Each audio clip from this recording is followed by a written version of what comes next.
Recently, I was in a conversation with a guardian, and the guardian asked me, how do I help my child not focus on the way their mother treats them when they're with their mother? Because they're with their mother part of the time and their guardian the other part of the time.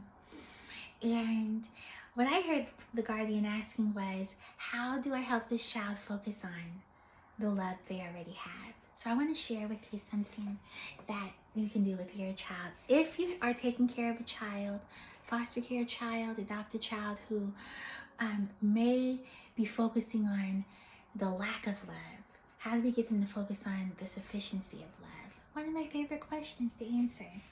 So I have a list here, a whiteboard here, and I've put it into 3 categories.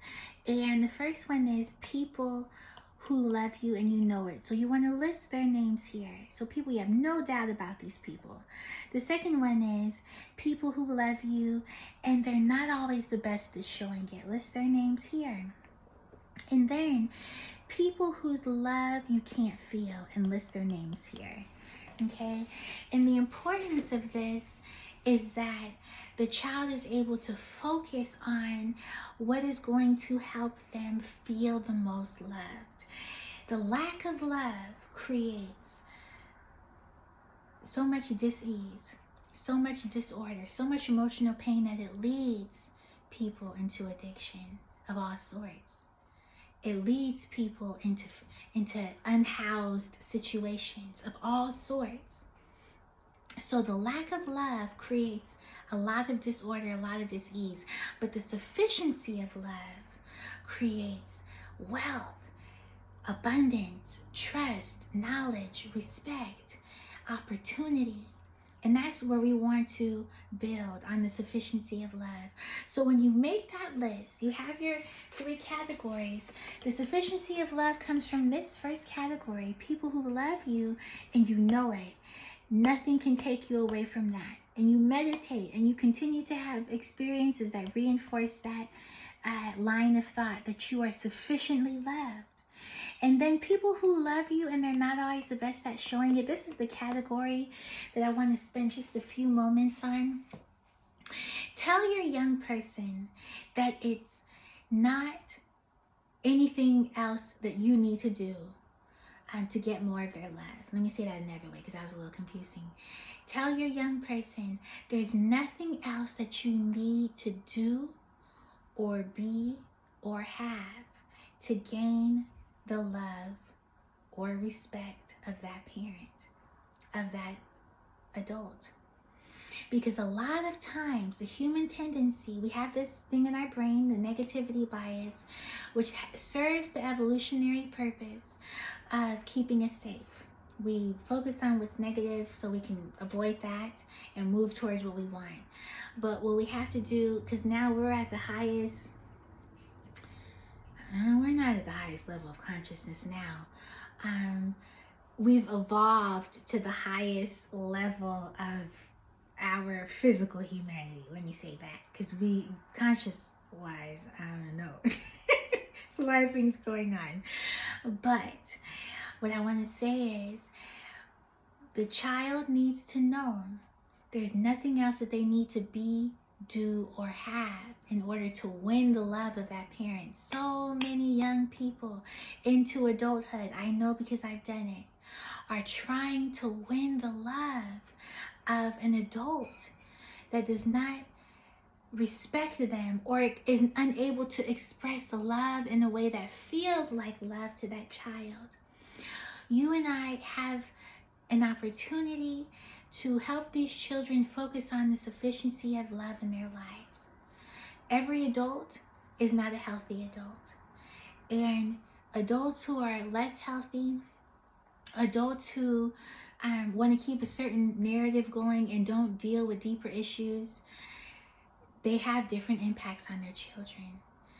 It can be very disruptive. The child may feel comfortable and safe with that parent because they get to do what they want to do. But what does that mean long term? They get to do what they want to do. Are they able to make responsible and caring decisions? I don't know. So when we help children focus on the sufficiency of love in their lives, they're able to put their minds in a different space so they can experience more of what's going to get them what they want, which is the sufficiency of love, because the law of the mind is whatever you focus on will increase. Whatever you focus on will increase. So if you focus on the good's going to increase. If you focus on the negative is going to, it's very simple. It's very simple.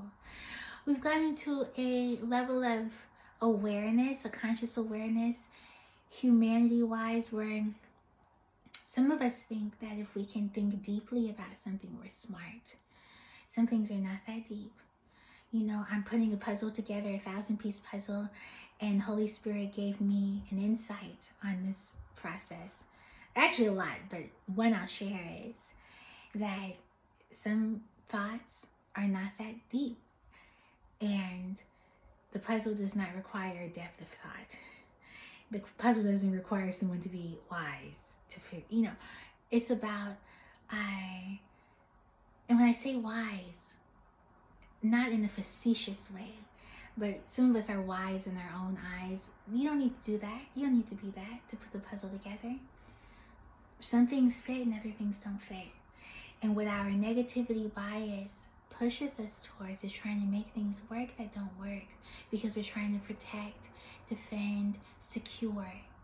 And as children, we do that. Children will go to great lengths to get the love of a parent.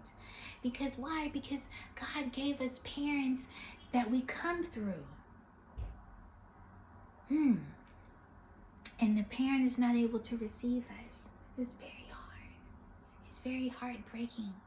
So for those of us adults who have the presence of mind and body to be present with those children, let's help them focus on the sufficiency of love in their lives. Create that category.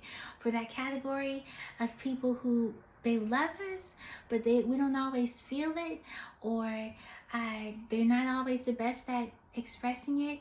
Tell our young people that that's their job to learn how to love you, but it's not your job to teach them. Not now.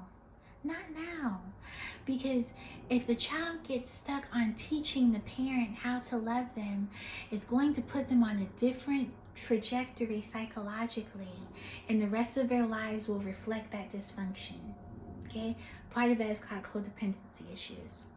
But if you teach the child just to be you, and you continue to surround them with adults who provide the sufficiency of love, the abundance of love, then that child doesn't have to worry about the parent who doesn't love them properly. It's going to hurt. It doesn't take away the pain, but it can lessen it. It can take the focus off of it.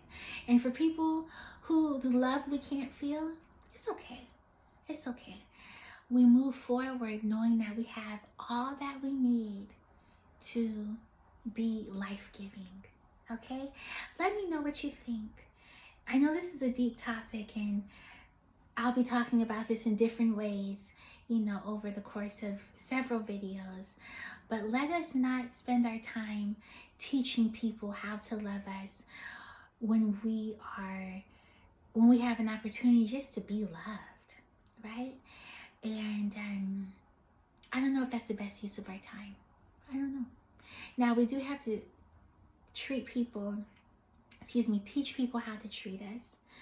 But I don't think it's fair for kids to be burdened with the instruction to an adult of how to treat them and how to love them. I look forward to seeing you in the next video. Take care.